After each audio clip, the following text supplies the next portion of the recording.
जो अगेंस्ट में जो पहले टीएमसी में थे आज कांग्रेस में चले गए, काफ़ी उम्र दराज हो चुके हैं, बूढ़े हो चुके हैं, रिटायरमेंट के करीब हैं, काम नहीं हो पा रहा उनसे। अतोलाबाजी है, कटमनी का इतना एलिगेशन और इतना मामला तो उनके साथ में हो गया है कि अब सिर्फ उनको सिर्फ यही चीज़ नज़र आता है।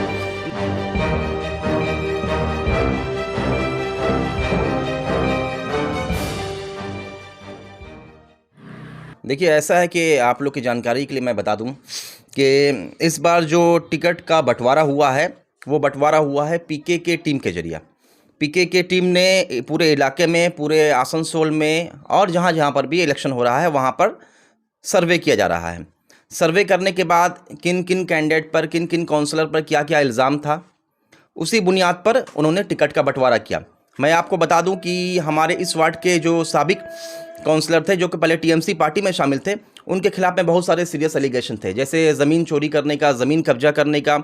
दूसरी बात, उन पे एलिगेशन था कि किसी का भी मकान बनता था तो वहाँ पर उनका एक सिंडिकेट काम करता था, वो सिंडिकेट जाकर के उस मकान के काम को रोक दिया करता था, फिर कट मनी या तोलाबाजी का पैसा ले करके वो लोग फिर उस मकान का काम को शुरू करवा दिया करते थे।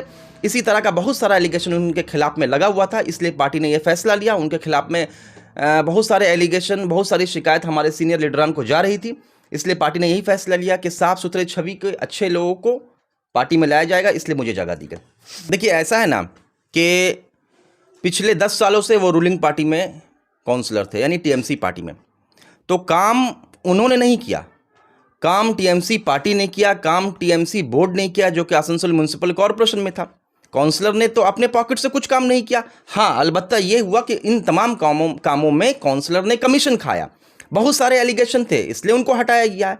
क्या काउंसलर ने एक पैसा भी अपने जेब खास से खर्च करके किसी तरह का डेवलपमेंट का काम किया? नहीं, बिल्कुल नहीं। ये तमाम काम टीएमसी बोर्ड के जरिए किया हुआ, ये तमाम काम ममता बनर्जी के जरिए किया हुआ, ये तमाम काम टीएमसी पार्टी के जरिए किया हुआ। एक सवाल, 28 नंबर वार्ड में सबसे अहम मसला है पानी का, लेकिन अफसोस की बात है कि 10 साल रूलिंग पार्टी में काउंसलर रहने के बावजूद उनको इस मसला इनके नज़र के सामने नहीं है। अब वो इस पे इनकार कर रहे हैं, एक्सेप्ट ही नहीं कर रहे कि पानी का मसला है। दूसरा मसला है कि हमारे आसनसोल में, हमारा इस वार्ड में रहमानिया हाई स्कूल बहुत कदीम स्कूल है। स्कूल का इंफ्रास्ट्रक्चर बहुत शॉर्ट हो चुका है। तकरीबन 82 लाख रुपए का फंड आकर के स्कूल में रखा हुआ है, लेकिन ऐसा है कि देखिए, ये रहमानिया स्कूल का जो मामला ख़राब है और आज जो स्कूल बेरहा रवि का शिकार है, उनका पूरा का पूरा जिम्मेदार ये साबिक काउंसलर है।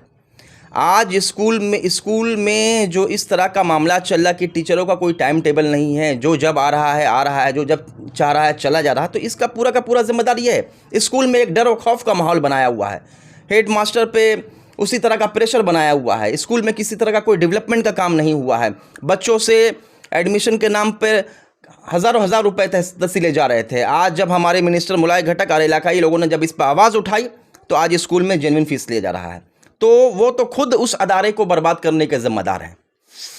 क्या देखिए, अल्लाह का करम है कि मैं खुद एक गवर्नमेंट टीचर हूँ और इस तरह का कोई सोच नहीं है। बहुत नेक नियति के साथ में हम लोग आ रहे हैं, आवाम की खिदमत करने के लिए आ रहे हैं, ज़मीन कब्ज़ा करने के लिए नहीं, कट मनी लेने के लिए नहीं, तोलाबाजी लेने के लिए नहीं आ रहे हैं, आवाम के काम करने के लिए आ रहे हैं। इंशाअल्लाह हम लोग अपनी कामों को करेंगे। देखिए, पूरे पश्चिम बंगाल में डेवलपमेंट का कोई नाम है तो वो नाम ममता बनर्जी है। ममता बनर्जी एक ऊंचे विज़न की नेता है, उनकी सोच बहुत ऊंची है और उनका ये सोच है कि सेक्युलर पार्टी को लेकर के बीजेपी के खिलाफ में लड़ा जाए।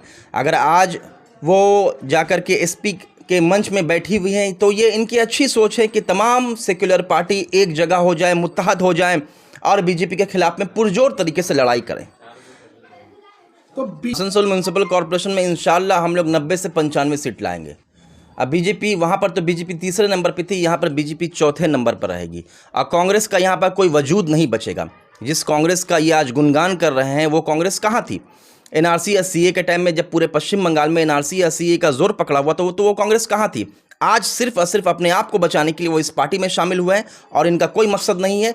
और दूसरी बात, ऐसी पार्टी में शामिल कहीं काउंसलर होगा, कॉर्पोरेशन में टीएमसी का वोट 200% बनेगा और इंशाल्लाह ममता बनर्जी और हम लोग की टीएमसी पार्टी की ही जीत होगी। नंबर 28 के आवाम से ये मुखातिब होकर कहना चाहता हूं कि आप लोग काफ़ी समझदार लोग हैं। वार्ड नंबर 28 के आवाम बहुत पढ़े लिखे लोग हैं। मजहब के नाम पर, कौम के नाम पर वोट मांगना बिल्कुल गैर मुनासिब है। काम के नाम पर वोट मांगिए। आप तो 10 साल 12 साल रूलिंग पार्टी में काउंसलर रहे, क्या ज़रूरत है आपको कौम के नाम पर और मजहब के नाम पर वोट मांगने की? बड़े अफसोस की बात है, शर्म की बात है। आपको दिखाना चाहिए था अपना डेवलपमेंट का काम, लेकिन डेवलपमेंट का काम कहाँ से दिखाएंगे? वो तमाम काम तो ममता बनर्जी का किया हुआ है, वो तमाम काम तो टीएमसी बोर्ड का किया हुआ है। मैं अपने वार्ड के आवाम से ये मुखातिब होकर कहना चाहता हूँ कि आप लोग मुझे एक बार खिदमत करने का मौका दें। इंशाअल्लाह आपकी हर एक आवाज़ पर लब्बैक कहूँगा और आपके बगल में खड़ा रहूँगा। बहुत बहुत शुक्रिया। इंशाअल्लाह जीतने के बाद हम लोग की यही कोशिश रहेगी। Teacher is also a society maker, और अगर हम लोग और आवाम के साथ में बतौर पॉलिटिशियन जुड़े तो और अच्छा काम करने का मौका मिलेगा। समाज में हम लोग की एक पहचान है, एक वक़्त है, टीचर की समाज में एक वक़्त है, एक पहचान है। इंशाअल्लाह हम लोग मिलजुल कर बहुत अच्छा से काम करेंगे। और अगर पार्टी ने इससे पहले भी मुझे काम करे, जो अगेंस्ट में, जो पहले टीएमसी में थे, आज कांग्रेस में चले गए, काफ़ी उम्र दराज हो चुके हैं, बूढ़े हो चुके हैं, रिटायरमेंट के करीब हैं, काम नहीं हो पा रहा उनसे। अतोलाबाजी या कटमनी का इतना एलिगेशन और इतना मामला उनके साथ में हो गया है कि अब उनको सिर्फ यही चीज़ नज़र आता है। इंशाअल्लाह हम लोग आने के बाद टीएमसी पार्टी के लिए, टीएमसी पार्टी की सुप्रीमो ममता बनर्जी की सरपरस्ती में, आसनसोल में हमारे एमएलए मुलाय घटक की सरपरस्ती में, आवाम की खिदमत में हर वक्त लगे रहेंगे।